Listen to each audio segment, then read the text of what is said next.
short version of this day in Black baseball history because we're going to come on more than once today. So I thought I'd come on and talk to you just a little bit here, and I had to get myself together here. I'm looking at myself in the camera there. So anyway, as you know what I do, I try to make sure that we keep this conversation going. So one of the things I'm going to do right now is give you a baseball fact. And guys, if you like what's going on here, this is my disclaimer. I always have to give that. If you like what's going on here, by all means, go ahead and subscribe. And if you really like it, come back and share it. All right. So there's three things you can do, and none of them will cost you a dime, right? But they will certainly make this conversation continue to grow. Now, the reason why I'm coming on here early is because I'll probably come on again tonight and do more of this day in Black baseball history. But I thought I'd give you an interesting fact right now. And and once again, my name is Phil Dixon. Phil, I go by Phil S. Dixon, and I'm a baseball historian and author. And published my first book in 1992. So if you've learned anything about the Negro Leagues over the years, some of you probably came from people who read my books, right? Or maybe you read a book or two. So that is kind of what I do. So my latest book is this one here. And this one came out in 2023. And once again, I don't write skinny books. And the interesting thing about this, my second book had 600 photographs in it. That was the Negro Baseball Leagues of Photographic History. And this book has none. So I can do it any way you want it. I can write on the season. I can write a ball player's entire career, which I did with Wilbert Bullet Rogan and the Kansas City Monarchs. I can write photographic history. And my photographic history is just not photographs. The captions are rich, rich with history. And that is what I do. I also, my very first book was a trivia book, the Kansas City Baseball Trivia Quiz book, which is really like a history book done in trivia form. So that is kind of what I'm doing. So somebody said, I'm back. All right, then. Thank you. Appreciate that. Let me know where where you're following from. You're not calling, but let me know where you're following from. That's always interesting. And I'm trying to figure out which part of the country that I touch daily. So anyway, let me tell you this, guys, because I'm going to give you one interesting fact, but it comes from something that occurred in 1915. So what team is this? Actually, this is just a P. You can't tell it because it's backwards, right?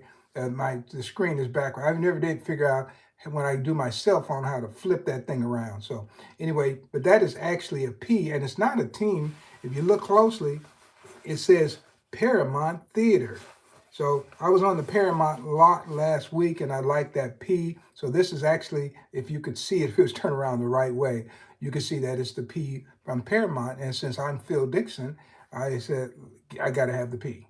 So give me the P right there. And I wish they had a PSD. Then I would have had my whole name, initials for my whole name. So that is kind of what I'm doing here. And this afternoon, I'm coming in and talking about this particular broadcast. I was going to come on earlier, but believe it or not, I ended up going to the No Kings rally in Kansas City. And we said, why would you be at the No Kings rally? Well, there's a lot of reasons I would be there because I've been a fighter in civil rights all of my life.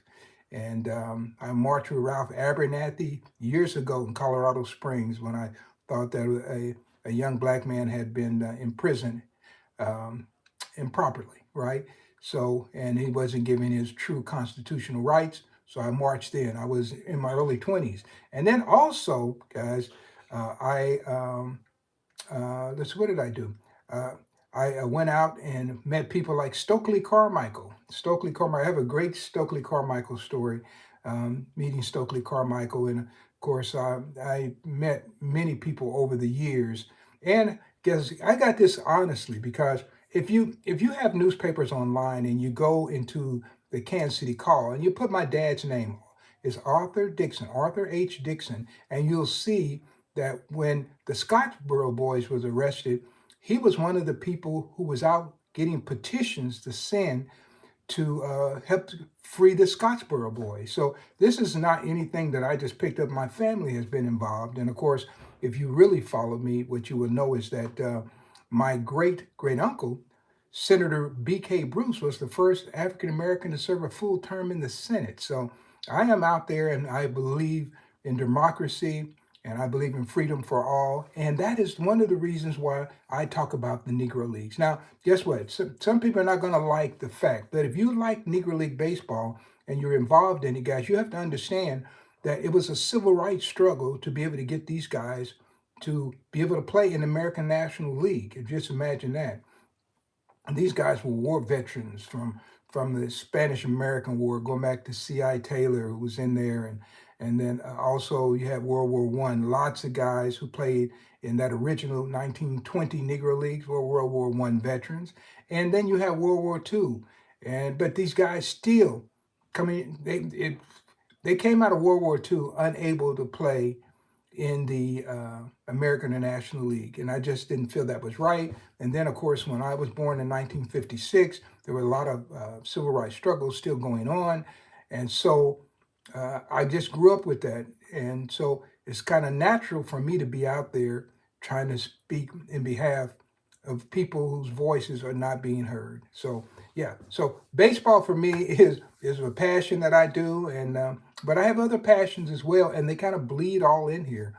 And so so that leads me up to this book. I don't know. Have you ever seen this book right here? Have you ever had a book that you just refuse to let go? I have a book here, and guys, guess what? This book is held together with a rubber band. And this was put out by the Sporting News, and it was called Daguerreotypes. And I have had this book. I need to buy another one. I just don't want to break down. And if you look in here, you'll see that I've been writing notes in the book and everything. So it's hard to part with. So I just put a rubber band on it. And so anyway, that leads me to my fact that I'm going to give you right now. And so on March the 28th, 1915, Hall of Fame pitcher Stanley Karleski, okay, and he was bashed for 2 home runs, 3 doubles, and numerous singles in a loss to Foster Chicago American Giants in Fresno, California. And the final score was 9-1. And the game ended in the 9th inning when it started to rain. So they got through 9, and Stan, who is in the Major League Baseball Hall of Fame in Cooperstown, New York, took a beating. Now, that's not the first time that he had taken a beating from a black team. And just so happens, I have a note here that I wrote many years ago. And in September 20th, 1910, he was pitching against at that time, it was the Leland Giants, and they beat him by the score of 3-2 in Atlantic City, New Jersey. So he was well familiar with these black baseball players. And once again, the Chicago American Giants had a lot of the same people that beat him in 1910, 5 years before.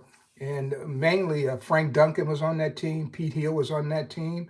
I think Pat Doherty was still there. His arm ended up being thrown out, but I think he was still there. So, but yeah, and definitely Rube Foster was there. Pete Booker might have been there as well. So there were a number of guys, and of course Bill Lindsay. I don't know. Bill Lindsay might have been passed by then. He passed early from tuberculosis. So I happen to think he was the greatest teenage pitching prospect in baseball history. This guy was amazing. And of course, he came from Lexington, Missouri. And my great grandfather is buried in Lexington Cemetery, in the same cemetery as Bill Lindsay. I can't make this stuff up, guys. I've been living this life, and these people that I'm talking about, these African American baseball players, are my ancestors. They're rooted right in my family's history, that kind of thing. So I just wanted to mention that. So yeah, and that was an important game because last year, well, I guess it was 2020. The conversation started about merging the statistics and the Negro League statistics and the American National, there's some American Association records in there, some Federal League records in there. So when they merged those statistics, guys, it brought more equality to the conversation. And the reason I say that, guys, because you look, they're beating Hall of Fame pitchers, members of the Chicago American Giants, and it was all for nothing because people still didn't believe that these guys were of major league quality. But by merging the statistics, it creates a whole new conversation. And that's the reason why we're having this conversation now. So I just wanted to come on and mention that when I have some more facts, and I'm going to come on because every time I seem to come on, I have a whole new group of people. Now, as I close for today, wanted to let you know that I am going for the Hank Aaron National League number of subscribers. So now, by that, here's what I mean. Hank Aaron hit 733 home runs in the National League. So I'm pulling up on that number. So the next number I want to pass is Hank Aaron's 733. And then after that, we'll go for Hank Aaron's 755. And then we'll go for Barry Bonds' number as well, right? But so we're going to go step by step. But it gives me a chance to educate you. So most people won't know that Hank Aaron hit 733 National League home runs, which is the largest number uh, up to that time, right? So most people are not going to know that. But by saying this over and over again, you start to learn that, of course. And I mentioned the 755, and of course, we passed Babe Ruth. I think what maybe a week ago, week and a half ago, and he was at 714. So it gives me a chance to teach a little baseball at the same time that I'm trying to get my subscribers. How about that? So hopefully you just enjoyed this little one segment here. And guys, if you need to go buy another book, go buy the book. Don't be like me and use a rubber band, guys. But I love this book, and I've made so many notes in it that I just refuse to give it up. So I think I'm just stubborn here. So I'll show you the front of it here. Let me put, oh, matter of fact, the reason I had Stan Kowalski, because I wanted to let you know how many career victories he had. Of course, he's in the Hall of Fame, and he won 214 games and lost 141, pitching for teams like Cleveland in the American League, Washington, New York in the American League, and of course, the Leland Giants got him when he was pitching for Lancaster in the Tri-State League, and that was in 1910. And would you believe it or not, guys, I featured that game in this book, right? So this is the book I use for research. This is the book that I wrote, right? Look at the difference, guys. This one doesn't have as many pages, but if you don't have this book, if you really like to have a book, guys, and you can get it, get the Sporting News daguerreotypes. And if you really want to know about the baseball and have it at your palm, just have it at your palm where you can just grab it off the shelf and you don't have to go Googling and all that kind of stuff. But you can look at their minor league careers, their major league careers. Sometimes they'll mention when they got married, but they mention a lot of things. They'll mention league leaders, and it's just a small book, but it's a powerful book, powerful. And I like powerful books, and that is the reason why I write these kind of books. All right, so that does it for me. And thanks for the hearts, by the way. And I never did know where you guys were following me from, but that's okay as well. I'm trying to see if I could see. Nobody mentioned where they were from. So all right then. So somebody said I'm in Turkey. Wow, wow. That's amazing. I don't know what time it is in Turkey, but that is amazing. I think that might be the record of someone who's been the furthest away. Do they play baseball in Turkey? That's a good question. I would love to know that. One of these days, I'm going to fulfill my dream of going to all the places, all the countries where they play baseball, and I may be adding another international country, excuse me, not a company, but another international country next year, maybe two. So, all right, guys. So thank you, and I will be back a little bit. I've got to go and do some things, and then I'm going to come back, and I'll probably put on a jersey then. But thanks for acknowledging the hat, and I was glad to tell you what that was about. So, all right. So thank you, and I'll see you real soon. This is Phil Dixon with a very brief edition of This Day in Black Baseball History. So I'll see you real soon.